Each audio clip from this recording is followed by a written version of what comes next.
जय हिंद दोस्तों। जैसा कि आपका दिल्ली पुलिस का पेपर आने वाला है और जिसमें कि कंप्यूटर का एक अच्छा वेटेज होता है, 10 क्वेश्चन आपके कंप्यूटर के आते हैं और वह एक अच्छा डिसाइडिंग फैक्टर होता है आपकी मेरिट में। तो क्यों ना आपको बिल्कुल अच्छे तरीके से कंप्यूटर के क्वेश्चंस की तैयारी करना चाहिए।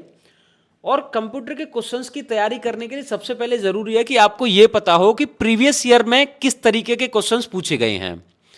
तो उसी को देखते हुए हम एक सीरीज लाए हैं जिसमें हम आपको पर हर वीडियो में 10 क्वेश्चन सॉल्व कराएंगे विद एक्सप्लेनेशन। तो आज हम स्टार्ट कर रहे हैं जिसमें कि 10 क्वेश्चन है विद एक्सप्लेनेशन। तो इसमें पहला प्रश्न इसमें पूछा गया, निम्नलिखित में से कौन सा एक प्राइमरी स्टोरेज डिवाइस है। तो आपको पता होगा कि प्राइमरी और सेकेंडरी दो स्टोरेज होता है। तो ये जो आपका रैम होता है वो आपका प्राइमरी होता है और हार्ड डिस्क होता है वो सेकेंडरी होता है। इसका एक्सप्लेनेशन ये है कि रैम का पूरा नाम तो रैंडम एक्सेस मेमोरी है और यह सिलिकॉन से बनी हुई एक मेमोरी चिप होती है जिसमें डेटा व प्रोग्राम अस्थायी तौर पर लोड या स्टोर होते हैं। इन डेटा व प्रोग्राम का प्रयोग सीपीयू द्वारा प्रोसेसिंग के दौरान किया जाता है और यह कंप्यूटर की प्राइमरी या मुख्य मेमोरी होती है। तो मोटा मोटी यहाँ पर हमें समझ में आया कि हमें ये प्राइमरी मेमोरी और सेकेंडरी मेमोरी इनके बारे में एक अच्छा खासा नॉलेज होना चाहिए। तो यहाँ से प्रश्न आ सकता है।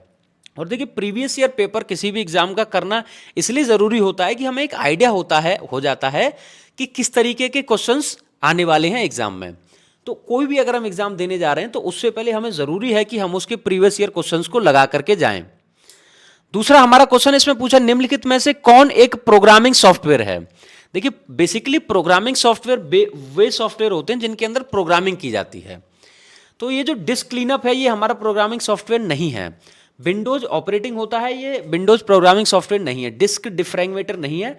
लेकिन आपका ये जो विजुअल बेसिक है ये आपका प्रोग्रामिंग सॉफ्टवेयर है।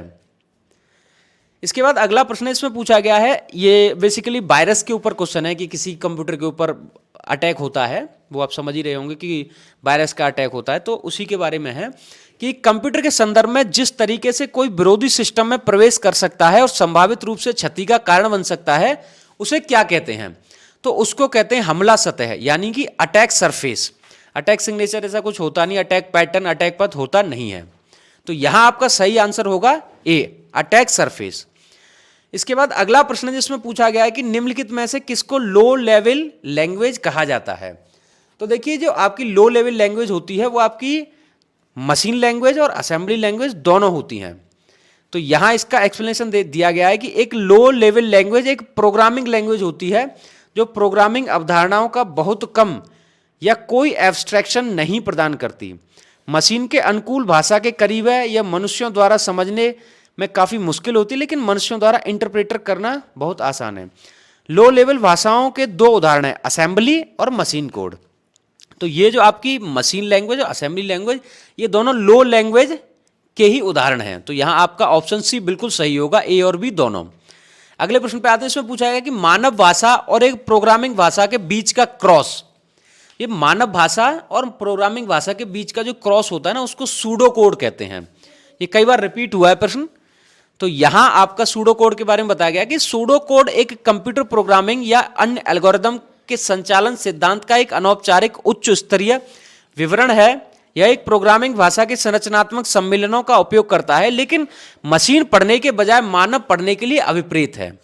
तो ये जो मानव और यानी कि ह्यूमन लैंग्वेज और प्रोग्रामिंग लैंग्वेज के जो बीच का क्रॉस होता है वो सूडो कोड कहलाता है। लिनक्स किस प्रकार का सॉफ्टवेयर है। तो लिनक्स आपका ओपन सोर्स सॉफ्टवेयर है। ओपन सोर्स सॉफ्टवेयर बेसिकली उन सॉफ्टवेयर्स को कहते हैं जिनको कोई भी यूज कर सकता है। यह एक ओपन सोर्स सॉफ्टवेयर अथवा मुक्त स्रोत सॉफ्टवेयर का सबसे कामयाब तथा सबसे लोकप्रिय सॉफ्टवेयर है। GPL v2 लाइसेंस के अंतर्गत सर्वसाधारण के उपयोग हेतु उपलब्ध है और इसका कुछ भाग यूनिक्स से प्रेरित है। मूलतः मिनिक्स का विकास कर बनाया गया है। अगला क्वेश्चन है, बड़ा इंपॉर्टेंट क्वेश्चन, इसमें पूछा गया जावा एक प्रोग्रामिंग लैंग्वेज है। तो ये जावा को बनाया किसने था, यानी कि जावा को डेवलप किसने किया था। तो ये जो जावा एक प्रोग्रामिंग लैंग्वेज है जिसको सन माइक्रो सिस्टम्स के जेम्स गैसलिंग द्वारा विकसित किया गया था तथा 1995 में इसे सन माइक्रो सिस्टम्स के जावा प्लेटफॉर्म के एक मुख्य अवयव के रूप में रिलीज किया गया था। तो ये जो सन माइक्रो सिस्टम्स एक ऑर्गेनाइजेशन था उसके अंदर आपके जेम्स गॉसलिंग, तो ये जो जेम्स गॉसलिंग थे उनके द्वारा जावा लैंग्वेज को बनाया गया था। इसके बाद अगला प्रश्न इसमें पूछा गया है कि एक ट्रांसलेटर को क्या कहते हैं जो इनपुट के रूप में असेंबली लैंग्वेज लेता है और आउटपुट के रूप में मशीन लैंग्वेज लेता है। तो भैया उसको असेंबलर कहते हैं। देखिए क्वेश्चन से पता चल रहा है कि ट्रांसलेटर को क्या कहते हैं जो इनपुट के रूप में असेंबली लैंग्वेज लेता है और आउटपुट के रूप में मशीन लैंग्वेज देता है, यानी कि असेंबली लैंग्वेज लेकर के मशीन लैंग्वेज ले रहा है तो वो असेंबलर कहलाता है। ये असेंबलर एक ऐसा ट्रांसलेटर प्रोग्राम है जो असेंबली लैंग्वेज में लिखे गए कोड का इनपुट लेकर मशीन कोड में आउटपुट देता है। अगला प्रश्न इसमें पूछा गया है कि एक लैंग्वेज लोगों की गणतियों को दर्शाती है। तो ये आपकी होती है फंक्शनल प्रोग्रामिंग लैंग्वेज होती है जो लोगों की गणतीय क्षमता, देखिए पता क्या है, जो कैलकुलेटर का डेवलपमेंट होता है वो फंक्शनल प्रोग्रामिंग के अंदर ही होता है। और इसमें पूरा बताया गया है कि कार्यात्मक प्रोग्रामिंग, हिंदी में कार्यात्मक प्रोग्रामिंग कहेंगे, तो कार्यात्मक प्रोग्रामिंग भाषाएं विशेष रूप से प्रतीकात्मक गणना और सूची प्रसंस्करण अनुप्रयोगों को संभालने के लिए डिजाइन की गई हैं। कार्यात्मक प्रोग्रामिंग गणितीय कार्यों पर आधारित। Some of the popular functional programming languages include लिप्स, Python, Erlang, Haskell, Clojure, ETC. ये आपकी फंक्शनल प्रोग्रामिंग लैंग्वेजेस हैं। तो ये आपके 9 प्रश्न थे जिनमें हमने आपको पूरा एक्सप्लेनेशन बताया। और आपको आगे कोई भी क्वेरी है तो आप हमें कमेंट करके पूछिए और इस तरीके की आपकी सीरीज चलती रहेगी।